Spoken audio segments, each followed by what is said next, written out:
Hello everyone, welcome back to my channel. My name is Khushbu Chaudhary and I'm going to be your legal navigator. और आज हम करने वाले हैं UGC net के सबसे पहली यूनिट की तैयारी, जो कि है अबाउट ज्यूरिस्प्रूडेंस। ज्यूरिस्प्रूडेंस जो हमारा सब्जेक्ट है, जैसे ही आप उसका नाम सुनते हैं कि आपको ऐसे माइंड आपका ब्लैंक हो जाता है एंड आपको लगता है किसी ने एक बहुत बड़ी सी फोन बुक लाके आपके सामने रख दी है, जिसमें से आपको सारी डिटेल्स, लोगों के नाम, नंबर्स एंड ईयर्स याद करने हैं।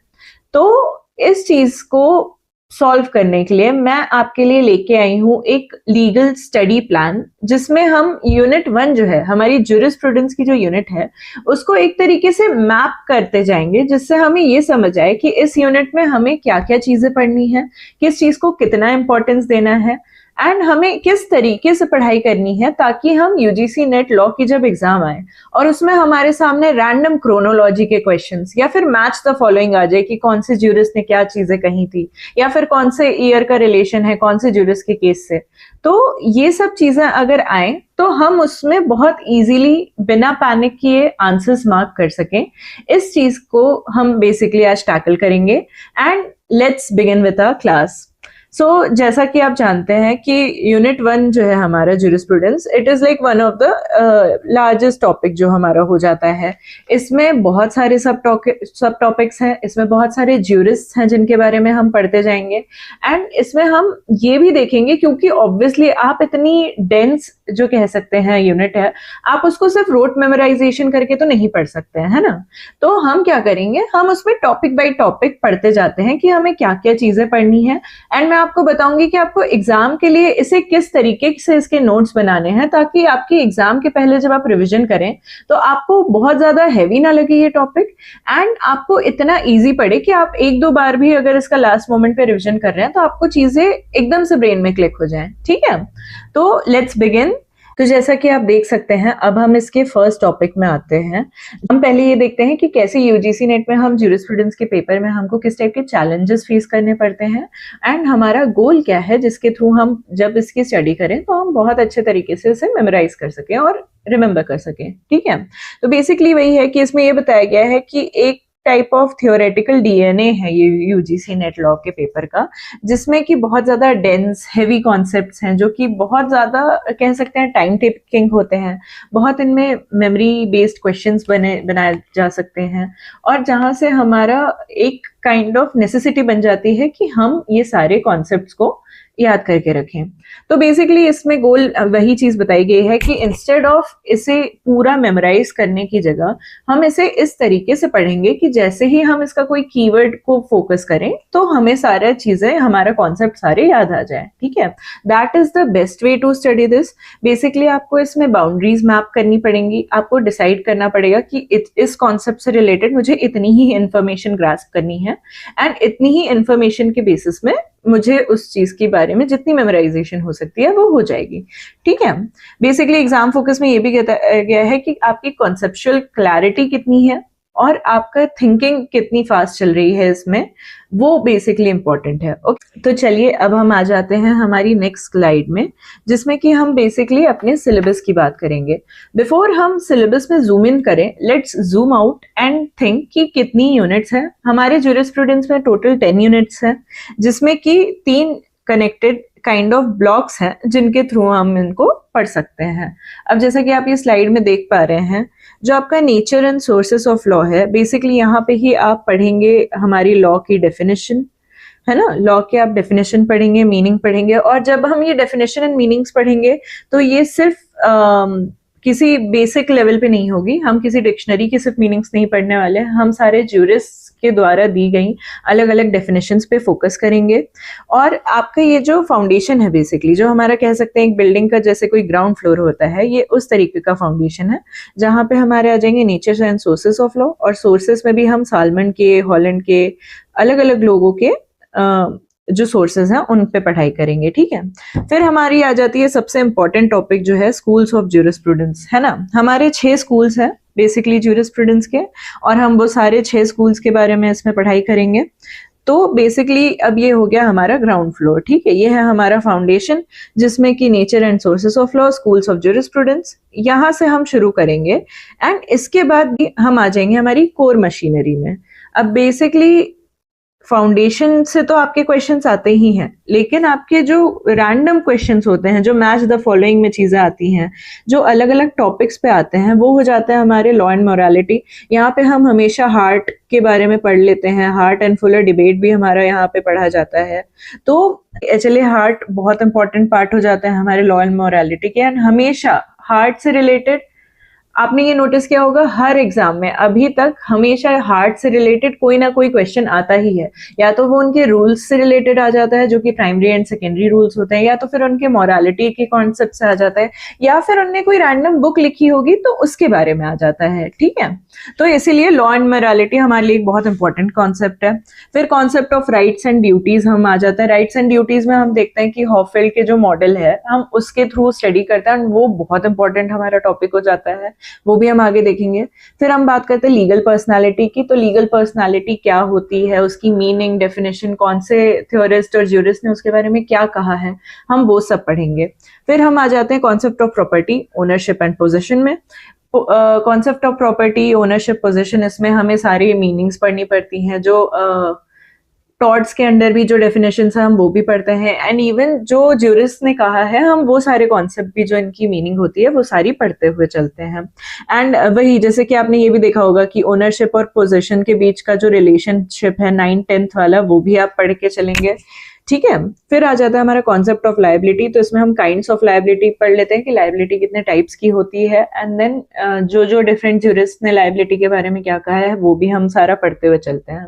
एंड देन फिर लास्टली हम जो आ जाता है हमारे सबसे टॉप फ्लोर में, मान के चलिए वो होता है हमारा अप्लाइड ज्यूरिस्प्रूडेंस, जो कि बेसिकली कह सकते हैं कि जो हम रियल सिचुएशंस जो होती हैं उनसे काइंड ऑफ उसको खींच के देखते हैं कि इन सारे टॉपिक्स के बारे में पढ़ना इसलिए बहुत इजी हो जाता है, क्योंकि हम ये सब रियलिटी बेसिस पे पढ़ते जाते हैं। इनको समझना बहुत इजी होता है, इनमें स्कोप बहुत है टीचिंग का, लेकिन वही है कि ये ऐसी चीज है जो आपको अल्टीमेटली याद हो जाएगी। उसमें हो जाता है law, poverty and development, global justice और मॉडर्निज्म एंड पोस्ट मॉडर्निज्म। और मॉडर्निज्म एंड पोस्ट मॉडर्निज्म के बीच का हमारा जो डिफरेंस है वो काइंड ऑफ एक बहुत इंपॉर्टेंट टॉपिक हो जाता है। ठीक है, बेसिकली अभी जैसे कि हमने एग्जाम में देखा है, नेट अभी जो आपने पेपर दिया जून 2025 में जो पेपर दिया, जिस तरीके से एनटीए अपना पैटर्न बदलता जा रहा है, उसमें आप ये देख सकते हैं कि बहुत ज्यादा match the following and chronology based जो क्वेश्चंस हैं वो यहाँ से आ सकते हैं। ठीक है, असर्शन रीजन भी पहले यहाँ से पूछा जाता था, लेकिन इस बार जून 2026 में कोई असर्शन रीजन का क्वेश्चन नहीं पूछा गया यहाँ से,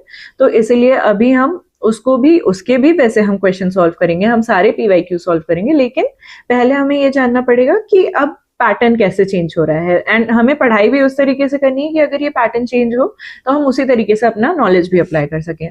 फिर हम आ जाते हैं ज्यूरिस्प्रूडेंस की डेफिनेशन पे। जैसा कि आप देख सकते हैं, ये आपका होता है फर्स्ट ड्राफ्ट जो कि आपको एग्जाम में पूछा जाता है। इसमें यही बताया जाता है कि ज्यूरिस्प्रूडेंस की जो डेफिनेशन है वो किसके अकॉर्डिंग किस तरीके की है। ठीक है, तो इसमें हमारे जो सारे फिलोसोफर्स हैं उनके अलग अलग तरीके से हम पढ़ सकते हैं। जैसे हम एनालिटिकल में ज्यूरिस्ट हैं, उनने क्या डेफिनेशंस दी हैं ये पढ़ सकते हैं। फिर फिलोसॉफिकल में क्या दी गई हैं डेफिनेशंस ये पढ़ सकते हैं। फिर हमारे सोशियोलॉजिकल स्कूल और सिंथेटिक स्कूल के जो फिलोसोफर्स हैं, ज्यूरिस्ट हैं, उनका इस पे क्या रिस्पॉन्स है हम वो देख पाते हैं।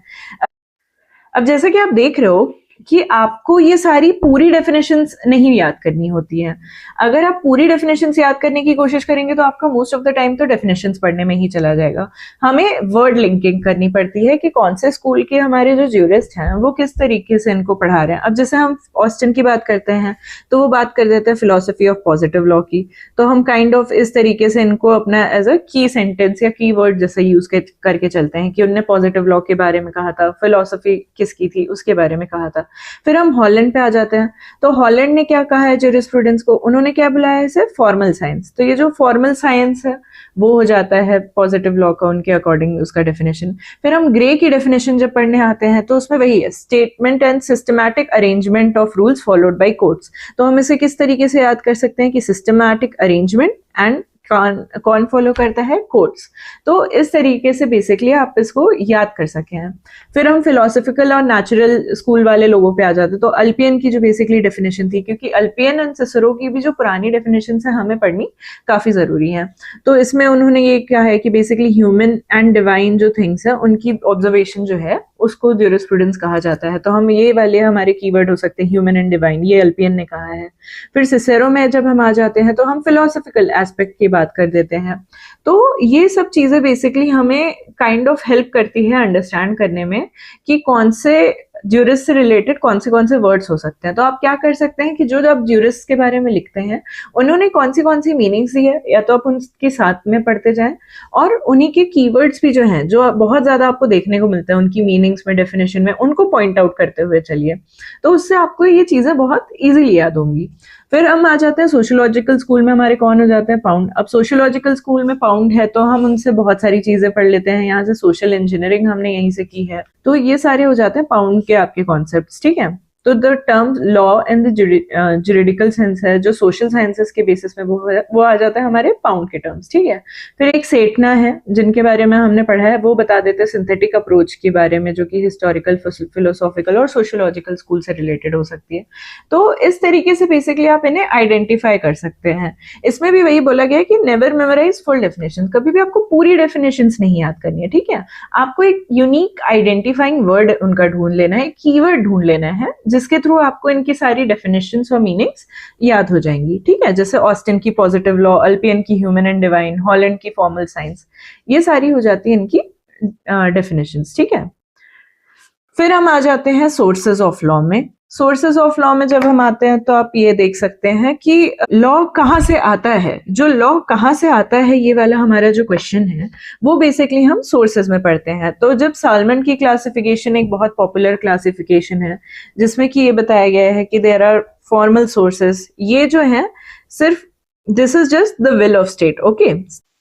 तो जैसा कि आप देख सकते हैं कि हम सोर्सेज ऑफ लॉ की भी बात करते हैं, तो सारे अलग अलग ज्यूरिस्ट ने उन्हें अलग अलग तरीके से क्लासिफाई करके रखा है। तो जब हम साल्मन की क्लासिफिकेशन में आ जाते हैं तो हमारे हो जाते हैं दो टाइप के सोर्सेस, एक हो जाता है फॉर्मल सोर्सेस और एक हो जाता है मटेरियल सोर्सेस। फॉर्मल सोर्सेस जो है हमारे बेसिकली वो जो गवर्नमेंट ने कुछ कह दिया तो फिर हम उसे फॉलो कर रहे हैं, वो सारे आ जाते हैं हमारे फॉर्मल सोर्सेस में, जिन्हें विल ऑफ द स्टेट भी कहा जा सकता है, ठीक है। स्टैट्यूट बुक, कोर्ट डिसीजंस, ये सब आ जाता है हमारे फॉर्मल सोर्सेस के अंदर।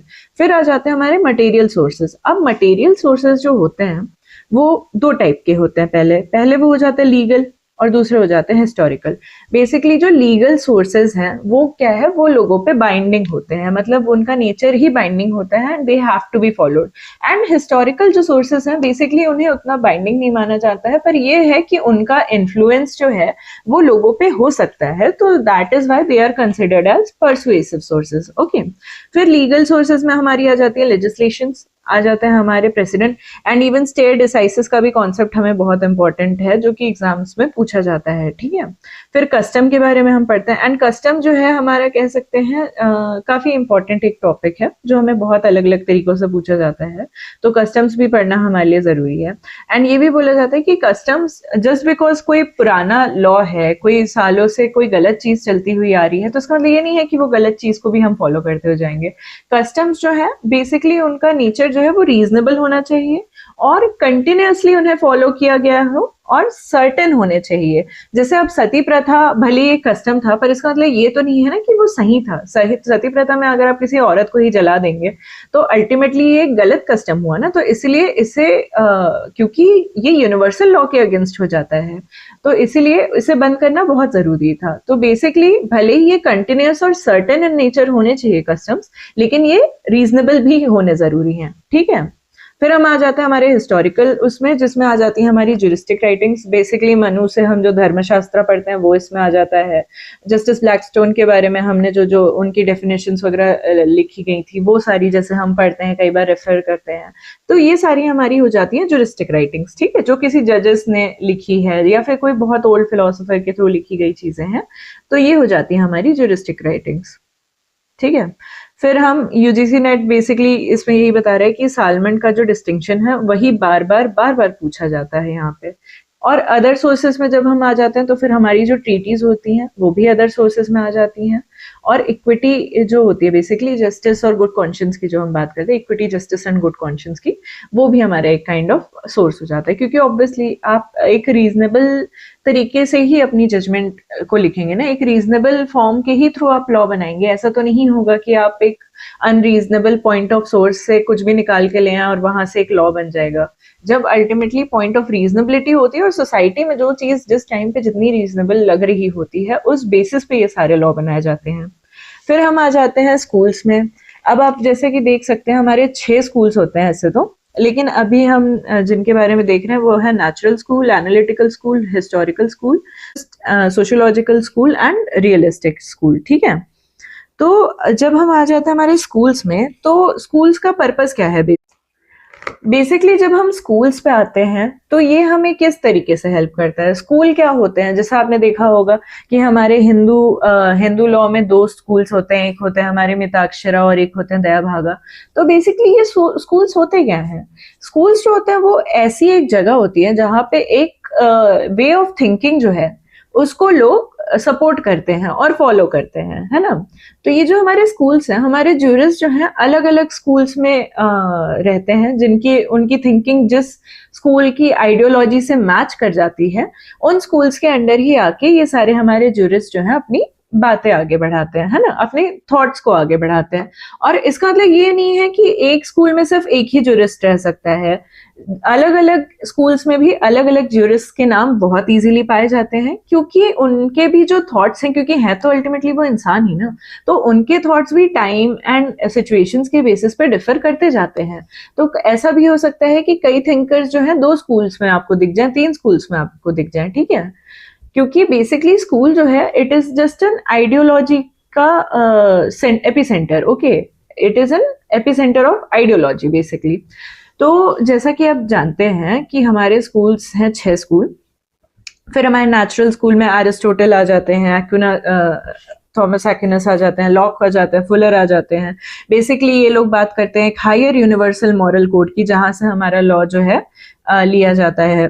अब हम आ जाते हैं हमारे नेचुरल स्कूल में। ठीक है, नेचुरल स्कूल जो है बेसिकली उनका कोर प्रेमाइस यही है कि जो लॉ है वो एक हायर यूनिवर्सल मॉरल कोड से डिराइव होके आया है। ठीक है, इसमें एरिस्टोटल, एक्विनस, लॉक, फुलर ये सारे लोग आ जाते हैं और इनमें ये कहना है कि लेक्स इनजस्टा नॉन एज लेक्स, unjust law is not law.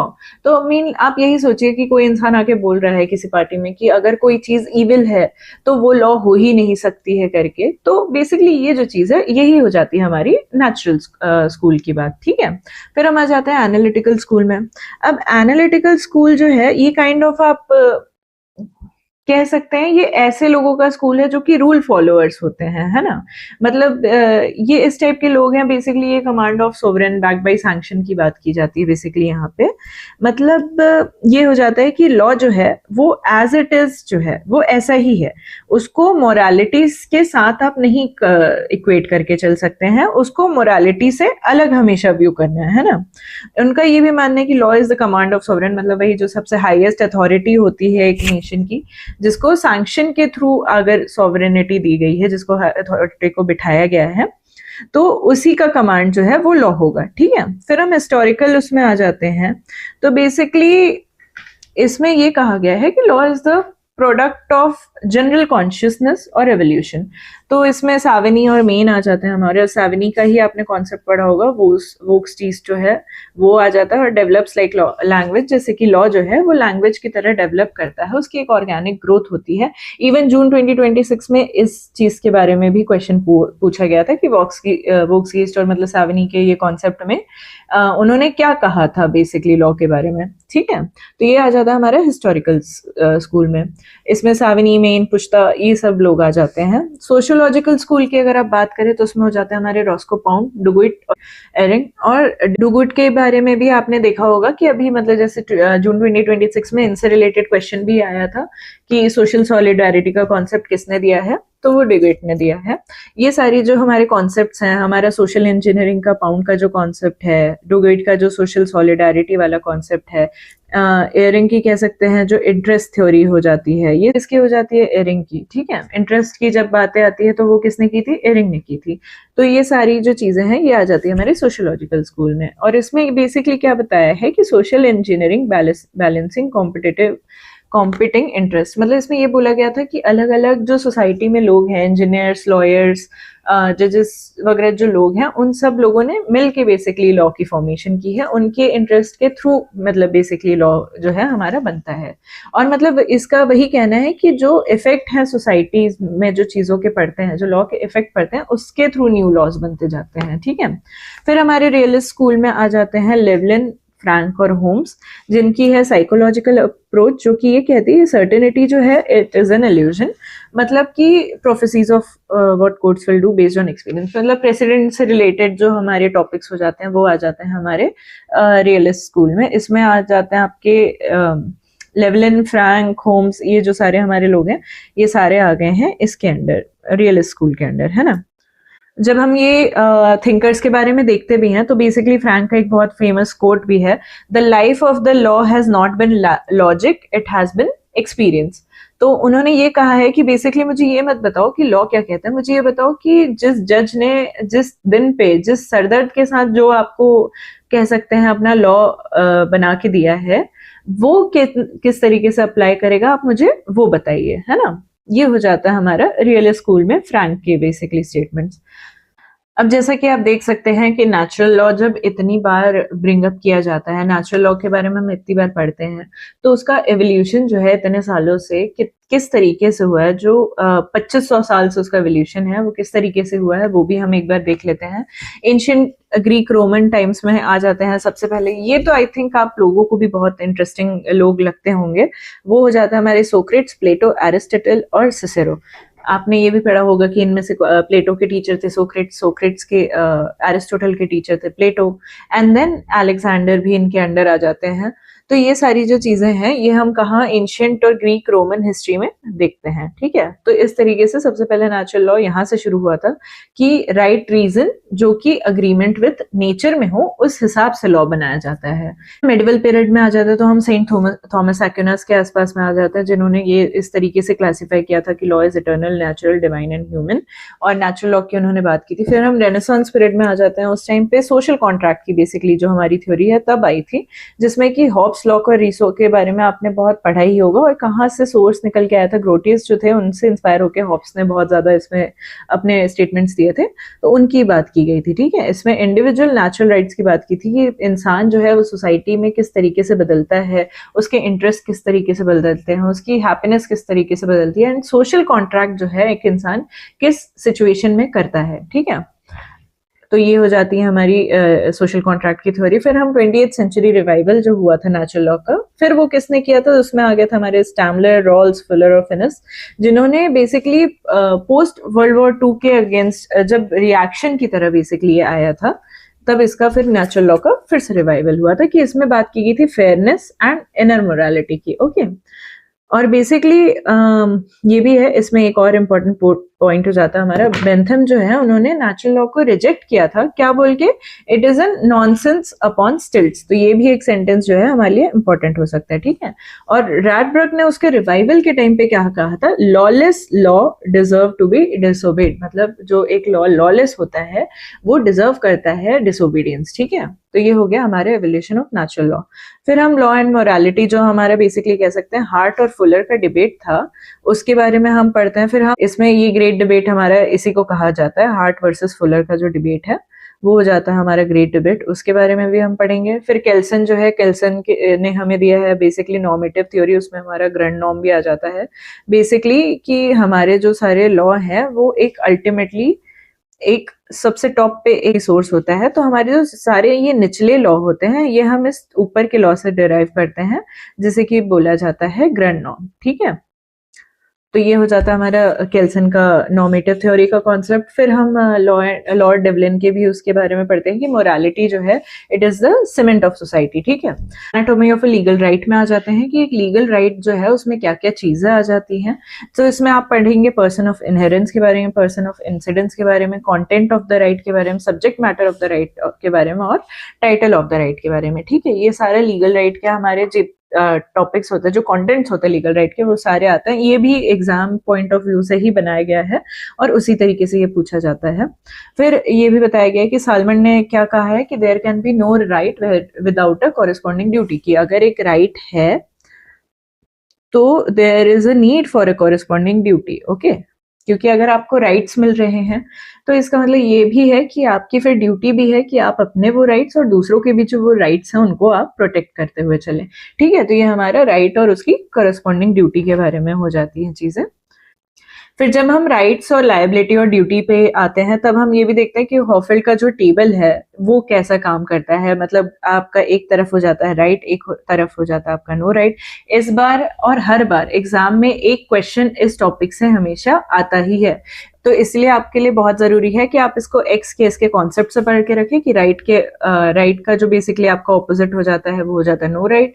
Correlative इसमें क्या हो जाते हैं, वो हो जाता है हमारे क्लेम, राइट का हो जाता है ड्यूटी, क्लेम का हो जाता है ऑब्लिगेशन। ये सारी चीजें साथ में ही पढ़नी होती हैं। फिर ऑब्लिगेशन ड्यूटी में परमिशन, प्रिविलेज, लिबर्टी, ये सारी चीजें भी आ जाती हैं। एंड आपको बेसिकली वो कोई भी वर्ड पूछ सकता है, मतलब वो आपसे ये पूछ सकता है कि जैसे ऑब्लिगेशन का ऑपोजिट में क्या आता है। इस बार तो उन्होंने कह सकते हैं एक पूरा 5 ऐसे 4 मतलब ऐसे स्टेटमेंट्स दे दिए कि ये चीजें हैं कि मतलब right is the opposite of no right, power is a correlative of disability उन्होंने बता दिया। फिर उन्होंने बोला कि इनमें से बताइए कि कौन से आपके जो वर्ड्स लाइन्स हैं वो सारे सेंटेंसेस सही हैं। तो ये जो है ये आ जाता है हमारे होफेल्ड के टेबल में, ठीक है, जिसमें पावर डिसेबिलिटी का ऑपोजिट हो जाता है, इम्यूनिटी लायबिलिटी का हो जाता है, और ये जो हमारा लाइन है basically this is about correlative, ये हो जाता है हमारे कोरिलेटिव की पावर जो है लायबिलिटी का कोरिलेटिव है। इसीलिए आपको अगर एग्जाम के टाइम में इसे पढ़ना है तो आप एक ऐसे एक्स जो है इसका ये ड्रॉ करके ही रखिए, और सबसे पहले आप जब एग्जाम देने जाते हो तो पहले ही ये टेबल बना के रख लेना चाहिए, ठीक है। फिर हम आ जाते हैं legal personality and the corporate wheel में। कॉर्पोरेट व्हील लीगल पर्सनालिटी की बात जब हम करते हैं तो पर्सनालिटी कितने टाइप के पर्सन्स होते हैं, नेचुरल पर्सन्स, उनकी बात की जाती है कि अनबॉर्न इंसान जो है, अनबॉर्न एक चाइल्ड है, उसको किस तरीके से ट्रीट किया जाएगा for the purpose of property and succession rights में उन्हें कैसे दिया जाता है, या तो फिर उनकी अनबॉर्ननेस को किस तरीके से एक्नॉलेज किया जाता है। ये सारे आ जाते हैं हमारे नेचुरल पर्सन्स में। फिर डेड पर्सन्स भी हमारे नेचुरल पर्सन्स में आ जाते हैं। फिर हमारे आइडल्स जो है, मतलब जो हो जाते हैं ये भी हमारे लोग आ जाते हैं। आइडल्स को भी ज्यूरिस्टिक पर्सन्स माना जाता है जो कि प्रॉपर्टी होल्ड कर सकते हैं। फिर एनिमल्स की भी बात की गई है जिसमें उनको ऑब्जेक्ट्स कंसिडर किया गया है, नॉट पर्सन्स। फिर आर्टिफिशियल पर्सन्स में हम जब आ जाते हैं तो बेसिकली हम 4 थ्योरीज पढ़ लेते हैं अपनी, fiction theory, realist theory, bracket theory and concession theory, ठीक है। तो बेसिकली फिक्शन थ्योरी वही है कि जो एक फिक्शन के थ्रू जिन्हें बनाया गया है वो पर्सन को हम फिक्शन थ्योरी के अंडर कंसिडर करते हैं। फिर रियलिस्ट थ्योरी में जिसकी एक real independent mind and will है, तो ये कंपनी भी हो सकती है, कोई कॉर्पोरेट भी हो सकती है, वो सारे मतलब आ जाते हैं पर्सन के अंडर। फिक्शन थ्योरी में भी बेसिकली कंपनी को ये राइट दिया जाता है कि जैसे अगर हमें किसी कंपनी को पर्सन बनाना है तो बेसिकली हम फिक्शन थ्योरी के थ्रू उन्हें एक पर्सन करार दे सकते हैं। फिर ब्रैकेट थ्योरी जो है वो एयरिंग की है, जिसमें वही बताया गया कि personality is merely a symbol और bracket facilitating the members working, ठीक है। फिर हम कंसेशन थ्योरी में आ जाते हैं कि बेसिकली स्टेट के डिस्क्रिप्शन पे ये बेसिस करता है, तब जाके किसी को पर्सनालिटी दी जा सकती है। फिर कॉर्पोरेट व्हील की भी हम पढ़ाई करते हैं। कॉर्पोरेट वही व्हील है जब कोई सस्पेशन रहता है कि there is a fraud going on, there is a tax evasion going on, there is some kind of मतलब नेगेटिव कोई चीज है जो किसी कंपनी में करी जा रही है, तो उस चीज को बेसिकली कह सकते हैं डिस्क्लोज करने के लिए ये कॉर्पोरेट व्हील जो है ये हटाई जाती है। ये हम कंपनी लॉ के अंडर भी पढ़ते हैं, तो फिर हम इसे काफी एक्सपैंड करके उस तरीके से पढ़ते हैं, ठीक है। और जब कॉर्पोरेट व्हील उठाई जाती है तो एक्चुअल ह्यूमन मेंबर्स को फिर लायबल ठहराया जाता है ना। फिर ये हमारी होगी legal personality and the corporate wheel.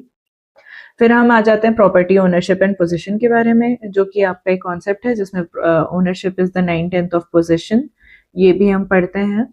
और इसमें भी काफी टाइप के अलग अलग क्वेश्चन जैसे डिजियो रिकॉग्निशन इनकी बात की जाती है, डिफेक्टिव रिकॉग्निशन जो होता है इसकी बात की जाती है, ठीक है। इसमें भी हम फिर एयरिंग की डेफिनेशन पढ़ लेते हैं कि possession is the external realisation of ownership, ठीक है। और इसी तरीके से आप अलग अलग लोगों की उसमें सावनी की थ्योरी पढ़ लेंगे, एयरिंग की पढ़ लेंगे, जिसमें आपको कॉर्पस पोजिशनस एंड एनिमस पोसिडेंडी ये दोनों के बारे में बात की जाती है। कॉर्पस पोजिशनस क्या होता है, एक्सक्लूसिव फिजिकल कंट्रोल जो होता है किसी चीज के ऊपर, वो भी होना चाहिए पोजीशन ओनरशिप के लिए। एंड एनिमस पोसिडेंडी क्या होता है कि कॉन्शियस इंटेंशन होनी चाहिए कि मैं दूसरों को इस प्रॉपर्टी से एक्सक्लूड करना चाहता हूँ, ठीक है। मतलब मैं चाहता हूँ कि ये चीज सिर्फ मेरी रहे, ये होगी तब जाके ये पूरा मतलब ओनरशिप का कॉन्सेप्ट आएगा, ठीक है। फिर हम आ जाते हैं कॉन्सेप्ट ऑफ लायबिलिटी में, जो कि 2 टाइप की होती है, सिविल होती है और क्रिमिनल होती है। एंड सिविल में हमारी पीनल हो जाती हैं और रेमेडियल हो जाती हैं, जिसमें हम पूरी लायबिलिटी लोगों पे कितनी रहेगी उसके बारे में पढ़ाई करते हैं, ठीक है। फिर आ जाता है हमारा कॉन्सेप्ट ऑफ लायबिलिटी के बाद हम आ जाते हैं लॉ, पॉवर्टी एंड डेवलपमेंट में, जिसमें हम जुडिशियल एक्टिविज्म की बात करते हैं, सोशल इंजीनियरिंग की बात करते हैं by Roscoe Pound, and social document की बात करते हैं, जो कि हमारा होता है इंडियन कॉन्स्टिट्यूशन, ठीक है।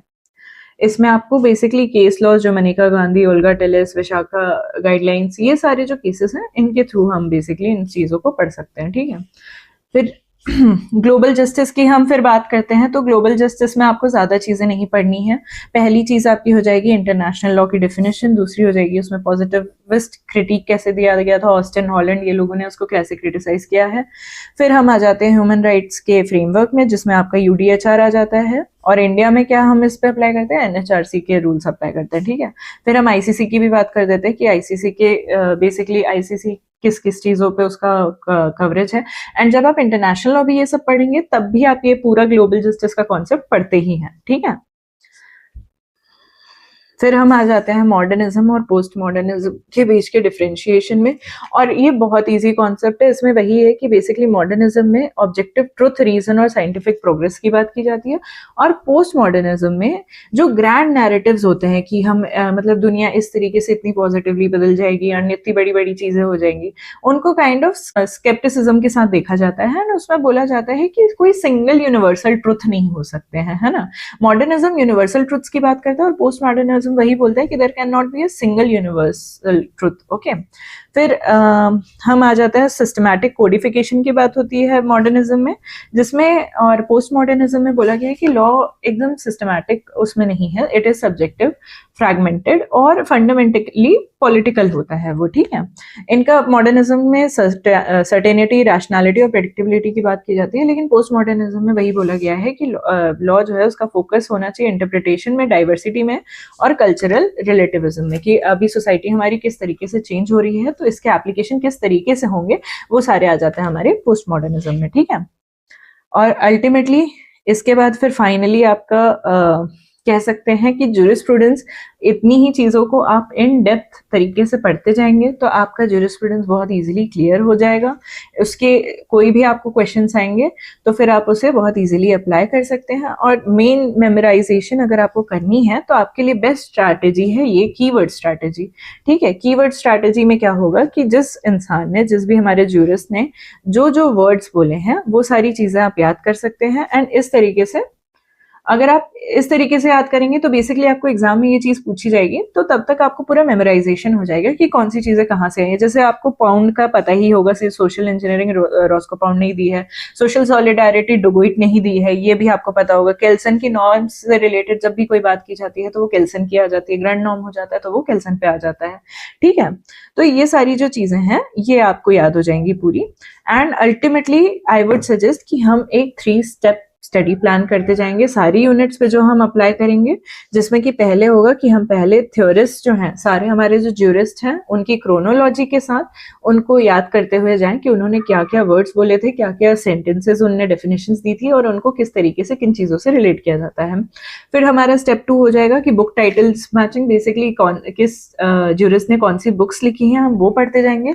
एंड वो बुक्स में भी जब हम उनके कॉन्सेप्ट देखते जाएंगे तो हमें समझ आएगा कि अच्छा इनका मेन पर्पस ही क्या था, कौन से कॉन्सेप्ट से रिलेटेड, तो वो सारी हमें समझ आ जाएंगे। एंड लास्ट में फिर हो जाएगी हमारी कॉन्सेप्चुअल क्लैरिटी।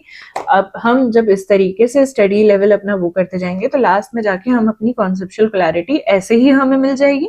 एंड अगर हमें कॉन्सेप्ट्स नहीं क्लियर होंगे तो हम क्या करेंगे, हम उन्हें और रिवाइज करेंगे और इन डेप्थ हम उनकी स्टडी करते जाएंगे, ठीक है। तो this is the study plan for unit 1 and all the other units. तो अब जैसा कि आपने देखा, मैं ज्यूरिस्प्रूडेंस से रिलेटेड मेरा स्टडी प्लान जो है वो इस तरीके से है ताकि आप सब उसे बहुत अच्छे से मेमोराइज कर सकें। एंड अब मैं फाइनली ज्यूरिस्प्रूडेंस और यूजीसी नेट लॉ की जो हमारी पूरी स्टडी है वो शुरू करने वाली हूँ लीगल ओम ऐप पे। तो आप चाहें तो मुझसे वहाँ जुड़ सकते हैं एंड मैं कोर्स रिलेटेड इन्फॉर्मेशन एंड सारे एनरोलमेंट रिलेटेड इन्फॉर्मेशन आपके लिए लेके आ जाऊंगी। तो होपफुली आप भी मेरे साथ मेरी इस जर्नी पे आ जाएं जहाँ पे हम यूजीसी नेट लॉ दिसंबर 2026 को टारगेट करते हुए चल रहे हैं।